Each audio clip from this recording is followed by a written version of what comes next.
देवान् भावयतानेन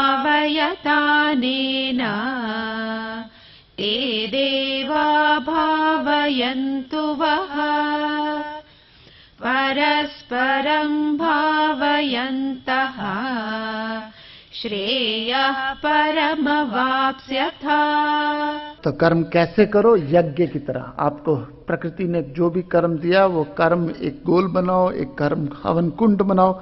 आपकी जो कर्म क्षेत्र है, आपका जो फील्ड ऑफ एक्टिविटी है वो यज्ञशाला है। आप डॉक्टर हो, एक्टर हो, पुचर हो, प्रीचर हो, एडमिनिस्ट्रेटर हो, कोई भी प्रोफेशन में हो, आपका जो फील्ड है वो यज्ञशाला है। उसमें आप कैसे करें? मन बुद्धि से जोड़ के उसमें कर्मों की आहुति डालें और उस आहुति को करने के बाद आप यज्ञ करो। ये भगवान जी कहते हैं। और जो आदमी सैक्रिफाइस करता है कर्मों को, वो आदमी के जीवन में समृद्धि है। उसी को आगे बढ़ाते हुए कहते हैं, तुम लोग यज्ञ से देवताओं को संतुष्ट करो। 33 करोड़ देवी देवता हैं हिंदू धर्म में। क्या मतलब मैं समझाता हूं। तुम लोग इस यज्ञ द्वारा देवताओं को संतुष्ट करो और वो देवता तुम लोगों को संतुष्ट करेंगे। एक दूसरे को संतुष्ट करते हुए तुम लोग परम कल्याण को प्राप्त होगे। परम श्रेय वो आपसे। अर्जुन का प्रश्न था, श्रेय को क्या प्राप्त हो? श्रेय का मतलब है मेरे जीवन में कल्याण क्या हो। तो भगवान कहते हैं तुम देवताओं को संतुष्ट करो। 33 करोड़ देवी देवता है हिंदू धर्म में।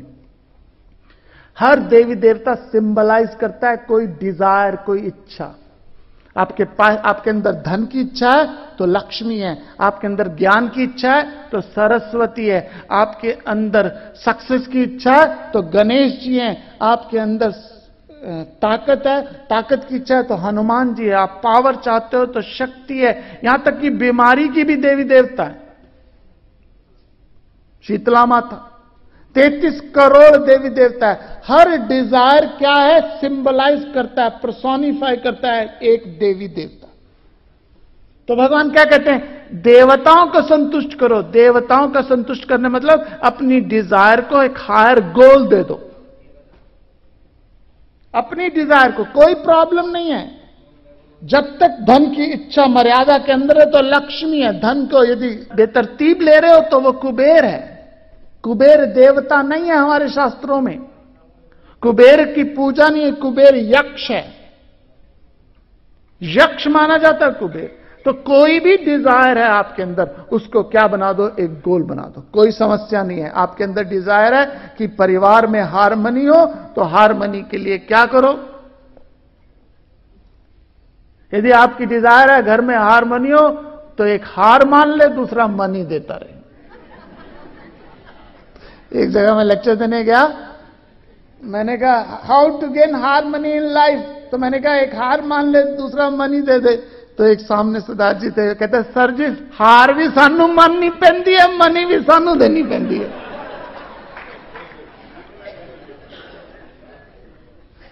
ना, हर कोई संसार में सैक्रिफाइस करता है। आप कहोगे तो गोल बनाओ, लक्ष्य बनाओ। लक्ष्य देवता है, हायर गोल्स है। हाईएस्ट गोल है वो प्रभु के प्रेम है। जो हाईएस्ट गोल है वो मोक्ष है। प्लीज समझ लीजिएगा बात। जो सबसे श्रेष्ठ लक्ष्य है वो मोक्ष है। अब में से कितने लोग चाहते हैं वो अपनी अलग बात है। यदि वो हाईएस्ट गोल हम नहीं कंसीव और परसीव कर सकते, वो हाईएस्ट गोल के लिए हमारे अंदर इतनी ऊर्जा नहीं है, तो हायर गोल बना लो। हायर गोल क्या है? जीवन में कोई हायर लक्ष्य, कोई पर्पस। देवता 33 करोड़ देवी देवता, अर्थात चॉइस है। किसी भी गोल को ले लो। उसको कैसे करो? तुम लोग यज्ञ द्वारा देवताओं को संतुष्ट करो। Pick up a goal, dedicate yourself to that goal. आपको नरिश करेंगे। नरिश करेंगे means they will take care of you. जिस आदमी के जीवन में बार बार मैं गीता में, ये 3 अध्याय में कर्मयोग में, मेरी जो गीता का 3 अध्याय ना, ये स्कूल के सिलेबस में होना चाहिए। स्कूल के सिलेबस में क्या कह रहे हैं भगवान जी? यहां कुछ क्या कह रहे हैं? लाइफ में गोल बनाओ, लक्ष्य बनाओ। जो 3 इडियट्स अब बता रहा है, भगवान जी ने पहले बोल दिया, स्वधर्मे निधनम श्रेयम परधर्मा भयावह। 18वें अध्याय कई जगह बोला, स्वधर्मे निधनम श्रेयम परधर्मा भयावह। We need a 3 idiot to know that. क्या कह रहे हैं? लेकिन हम कहते हैं ये सेकुलर नॉलेज नहीं है, भगवत गीता रिलीजियस नॉलेज है। ये तो बहुत बड़ी गलती हुई है दुनिया की, भगवत गीता भारत से आई है। मैं कहता हूं दुनिया की सबसे बड़ी गलती हुई है, भगवत गीता भारत से आई है। यदि यही Bhagavad Gita America, Germany, Japan से आई होती तो आज पूरी दुनिया में गीता क्रैश कोर्स से शुरू हो जाते। क्या कहते हैं भगवान जी ने? क्या बोला है कि लाइफ में लक्ष्य बनाओ, गोल बनाओ, गोल की तरफ डेडिकेट करो, अनसेल्फिश हो, उस अनसेल्फिश कॉज के लिए अपने आप को अर्पण कर दो, और उस लक्ष्य के बाद राख भी मिले सर माथे पे ले लो। यहां कहां सेकुलरिज्म खत्म हो रहा है? कहां कह दिया गया कि ये तो धार्मिक शिक्षा है? धार्मिक शिक्षा कोई पाप है? यज्ञ करो। यज्ञ का मतलब अपने जीवन को किसी हायर लक्ष्य में सैक्रिफाइस करो। बहुत उदाहरण है ऐसे शास्त्रों में, लेकिन शास्त्रों के उदाहरण समझने की बात नहीं है, जीवन के छोटे छोटे उदाहरण से समझते।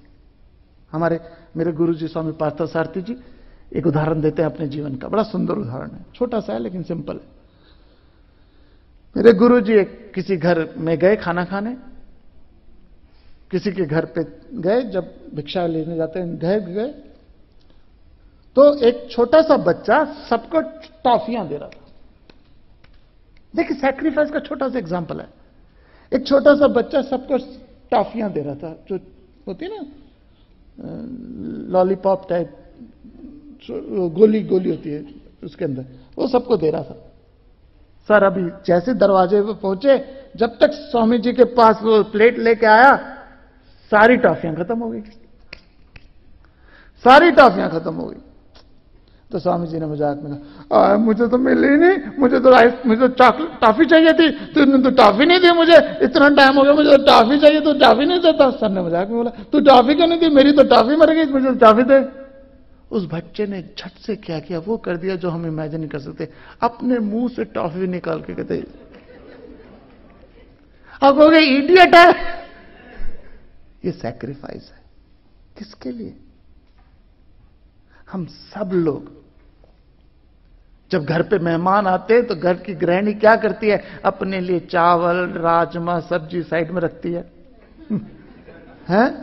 अपने लिए चावल, राजमा, सब्जी, चपाती, अचार साइड में रखती है, और बाकी उनको। कभी हुआ ऐसे? कभी भी हुआ? और घर वो खा जाए तब भी खुश होती है, बाद में अचार से खा लेगी। क्या ये है सैक्रिफाइस? खुद गीले बिस्तरे पे, खुद गीले पे सो जाती है, बच्चे को सूखी भी ले जाती है। ये है सैक्रिफाइस।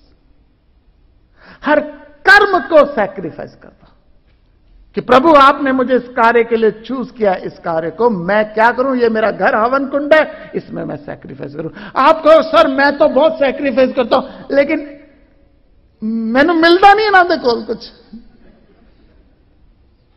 ऊपर बैठा जो अकाउंट देख रहा है ना आपका, उसका नाम मिस्टर चित्रगुप्त है। वो गुप्त रूप से सबके चित्र ले रहा है। आप बीज डालोगे तो स्प्राउट होगा, लेकिन हम चाहते हैं जिसके लिए हम सैक्रिफाइस करें वही केयर करे। ये पंगा। प्रॉब्लम क्या है? हम चाहते हैं जिसकी हम सेवा करें वही सेवा करे। ये तो बहुत बड़ा पंगा। आप चाहते हो कि बेटा श्रवण कुमार की तरह हो जाए, इसका मतलब चाहते मालूम है क्या? कि आप अंधे हो जाओ और वो क्या करे? आप जिसको पैसे देते हो उससे नहीं लेते, पैसे आप किसी और को देते हो, किसी और से लेते हो। तो कर्म करो। प्रकृति के गर्भ में क्या छुपा है? Nobody knows. कुछ तो सस्पेंस रहने दो प्रकृति के नियमों में। इसलिए यज्ञ करो, हर कर्म को यज्ञ करो, उसमें उस हवन कुंड में अपने आहुति डालो। तो ये यज्ञ चल रहा है, इस समय भी ये यज्ञ चल रहा है। हजारों, कई लोगों का सहयोग है, कईयों ने फिजिकल, किसी ने धन से, किसी ने तन से, कई लोगों का सपोर्ट है। तो यज्ञ, तो हम सब यहां पे आए तो अपने विचारों की आहुति आपके मस्तिष्क रूपी हवन कुंड में डालें, तो चारों तरफ क्या फैलेगी? हार्मनी फैलेगी। लेकिन अगर सेल्फिशनेस से डाला जाए तो बदबू भरेगी। कभी भी यज्ञ में रबड़ नहीं डालते, रबड़ डालो तो बदबू फैलती है। एक बात और मैं कहना चाहूंगा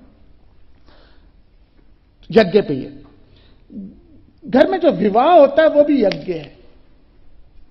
शादी क्या यज्ञ? आप 500-600 लोगों को बुलाते हो तो किस मकसद से बुलाते हो? कि सबके लोग, सबके सब लोग के एक अच्छा थॉट डालें, तो इस हवन कुंड में अच्छे विचार डालें।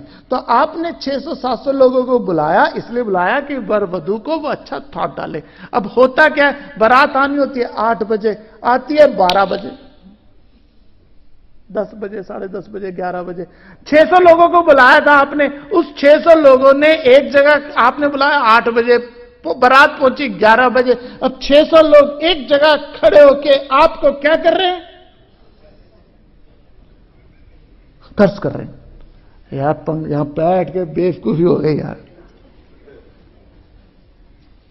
इसलिए यहां तो जाओ मत, यदि जाना है तो प्लीज, क्योंकि उस आदमी ने अपने जिंदगी की सारी कमाई आपको खुश करने के लिए लगा दी है। उस व्यक्ति की जिंदगी की सारी कमाई आपको पैम्पर करने के लिए, खुद तो वो रबड़ी नहीं खा रहा होगा। ये तो जाओ मत, जाना है तो यू मेक श्योर लिफाफे के साथ एक अच्छे थॉट डालो। ये यज्ञ है, ये यज्ञ है। यज्ञ का मतलब ये नहीं कि अब आप हवन कुंड करना शुरू कर दो। आपके घर परिवार में जो आदमी इतना कुछ कर रहा है, उस मां बाप परिवार के लिए उसको थैंक यू, एक ग्रैटिट्यूड, ये यज्ञ है।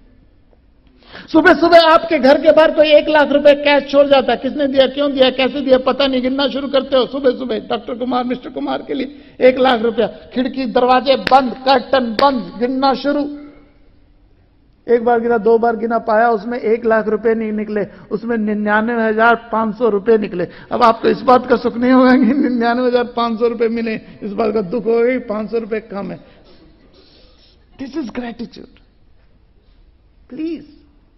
तो भगवान ने कहा तुम यज्ञ करो। जब यज्ञ का मतलब यह नहीं है कि अब आदमी लेके हवन कुंड लगा दो, यदि हवन कुंड यहां लगा दो तो सारे स्प्रिंकलर ऑन हो जाएंगे। शादी एक हवन कुंड है, शादी एक हवन कुंड है। उसमें अब हवन में मीट की आहुति कौन देता था? अच्छा, को शादी में सबसे इंपॉर्टेंट फंक्शन क्या है? वो फेरे है ना, जस्ट अग्नि की पूजा थे। और उस लावा फेरे में, वहां शादी के फेरे चल रहे हैं और सामने शबील खुली हुई है शराब की। उस यज्ञ में मांस की आहुति कौन डालता था? असुर और राक्षस। तो प्लीज यज्ञ करो, जीवन में एक हायर लक्ष्य लो, उसमें अपने कर्मों को सैक्रिफाइस कर दो और उसके बाद जो भी फल मिले उसको स्वीकार करो।